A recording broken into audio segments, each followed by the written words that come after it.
Welcome all across the galaxy. This is a Star Wars Imperial Historian update. This is just audio, so there's no visual cues or anything, so if you want to listen to this while you're doing something in the background, that is absolutely fine. So let's get straight into it. The biggest thing on the channel at the moment is Empire at War Awakening of the Rebllion 2.9. All wings report in. Fractured Alliance. Doing that is really fun at the moment. I'm really enjoying playing that. It's been a blast. Whenever I do a recording session, I don't go into it going, oh man, I got to do another one of these videos. I go into it and going like, I'm looking forward to this. This is going to be good. This is going to be fun. And uploading the video, anticipating the comment sections and the interactions from all of you has actually been a blast. I enjoy reading all your comments. It really encourages me to continue doing these videos. And also, especially from, I can name two off the top of my head, that being Night Stalker and Blue Martinez, who have been doing like these mission reports for their own characters. That's been quite fun. It's been quite interesting reading their stories and just seeing how they've interpreted the battles themselves. It adds a third dimension to the Fractured Alliance world, which I myself can't really do just because of I need to concentrate on not losing and sucking at Empire at War and also doing my own narrative. But it is a nice complementary material to the story as well, and it's been a blast reading. I'm always interested to see what's going to happen next to their characters. So I love it. It's great. While I'm on the subject of the story for Fractured Alliance, I wanted to get into how that works and how that works. Most of it is improvisation, but there are bullet points of how some of the story is going to go. For example, there are bullet points for how the Outer Rim Confederacy would butt heads against the Imperial Reformation Union. You know, that's not going to go well if they eventually meet each other, and also other events where they take over certain planets, which I would like them to take eventually.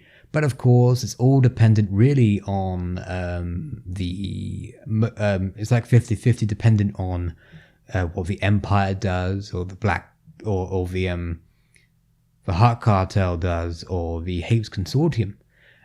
Because there's already been stuff, like I was not expecting the Hapes to be so aggressive so early on, and that's created an interesting narrative where the Imperial Reformation Union have to not only escape the Empire, but also the Hapes.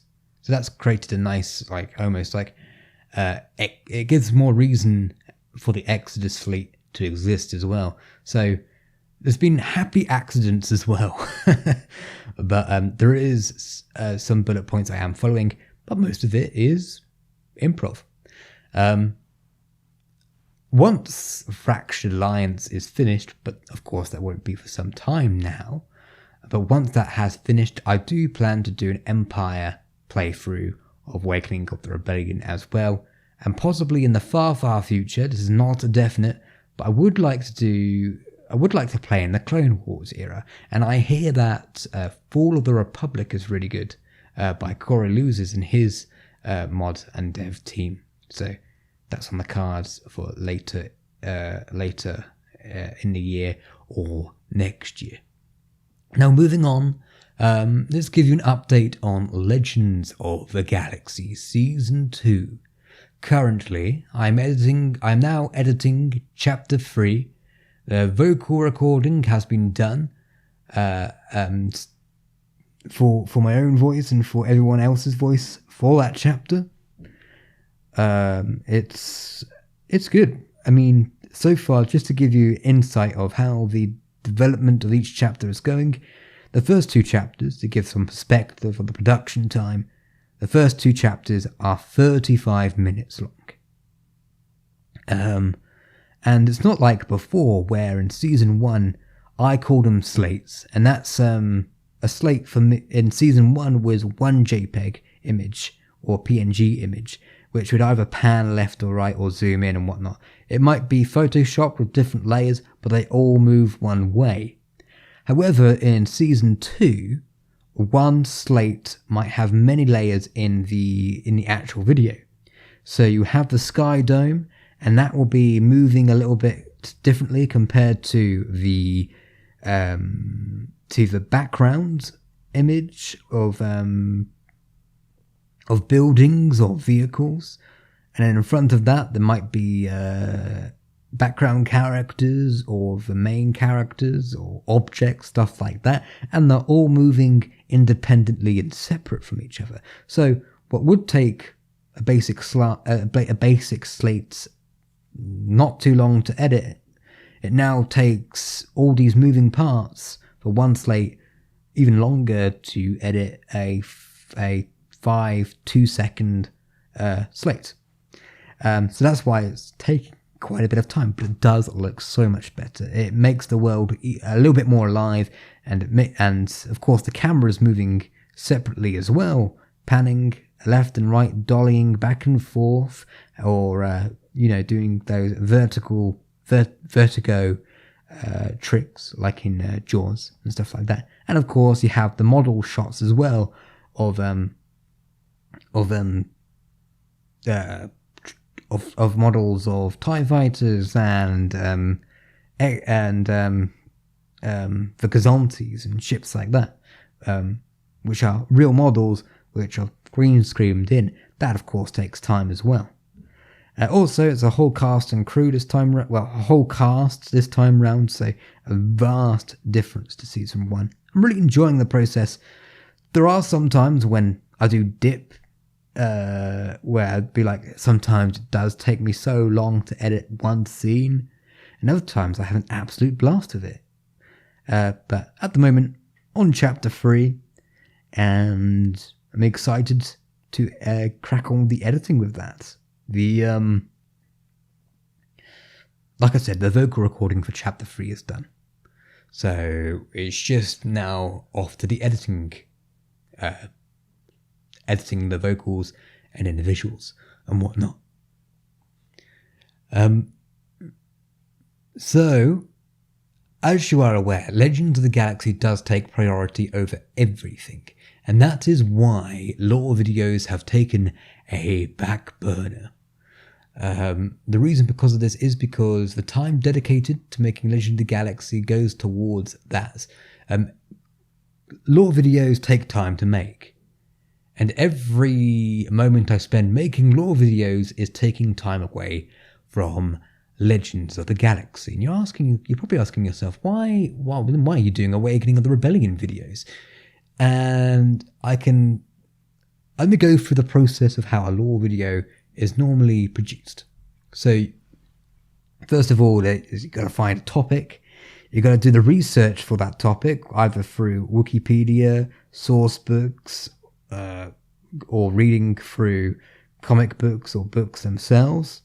That takes quite a bit of time. Then, of course, you have to write the script. Then you have to find source material images on sites, or scanning them in for photocopier, or getting them offline, or going into video games and taking the shots themselves, which that itself is a lengthy process by itself. And then after that, I have to record my lines. Then I have to edit the vocals, and then the images, and then, of course, the soundtrack on top of that, an appropriate one. And all that time just could be better used for Legends. Whereas Awakening of the Rebllion, it only takes 1 hour to make that video, to record that video. Then about 20 to 30 minutes editing the soundtrack into it and adjusting the volume so it doesn't sound awful, and of course doing the introduction video, and that's all done within an hour and a half, where a lore video can take quite a few days to sort out, if not weeks, depending on the subject matter.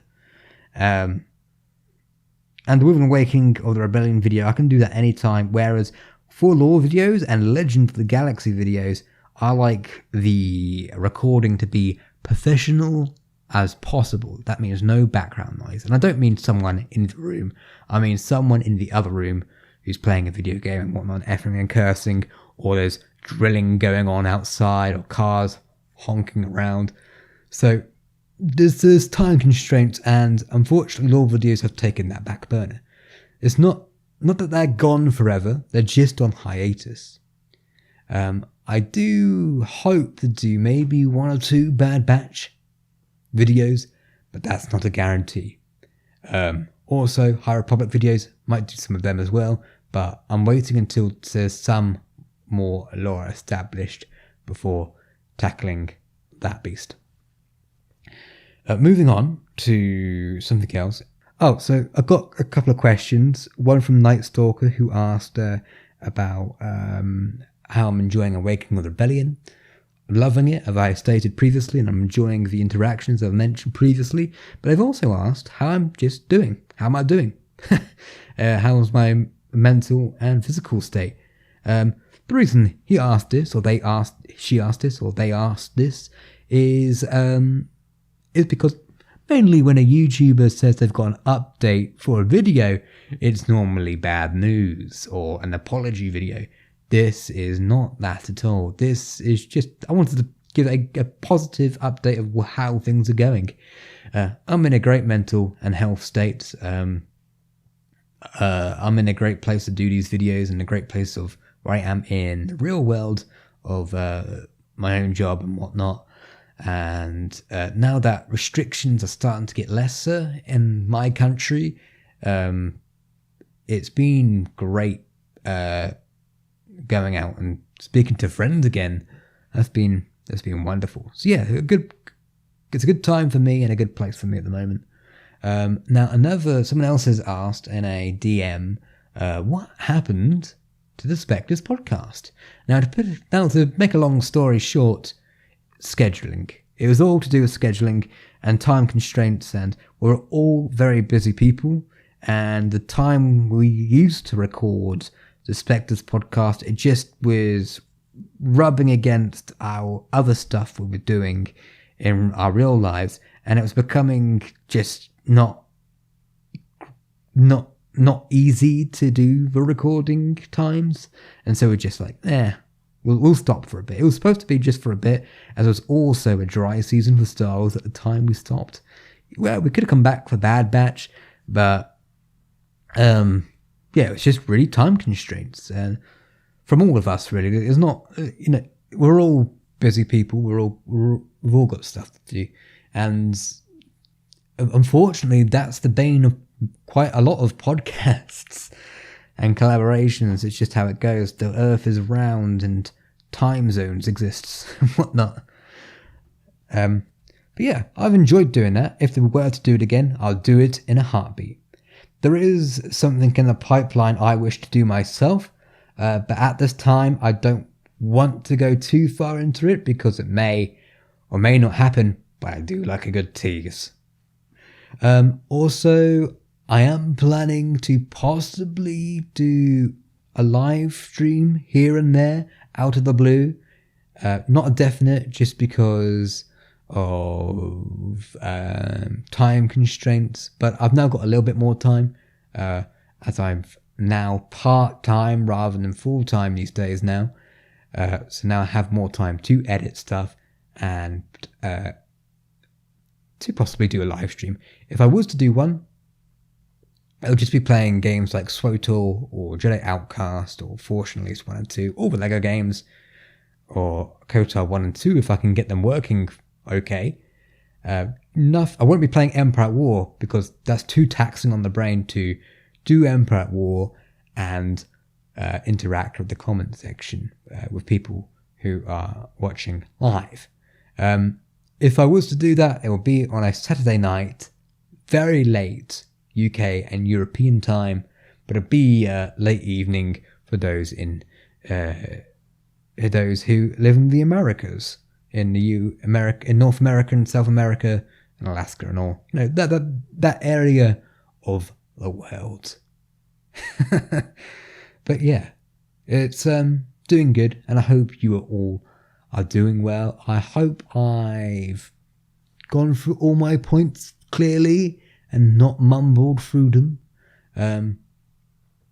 So yeah, more Awakening of the Rebllion videos, and Legend of the Galaxy is moving smoothly. Legend of the Galaxy, this is not an official release date announcement, this is just a possibility. It's most likely, a rough estimate, is going to probably be late winter, early 22 release date.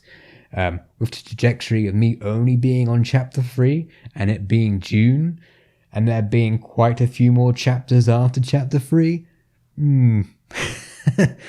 Yeah, my initial deadline was far too optimistic, to say the least. But until then, I must leave now. So, may the Emperor's blessings bestow upon you.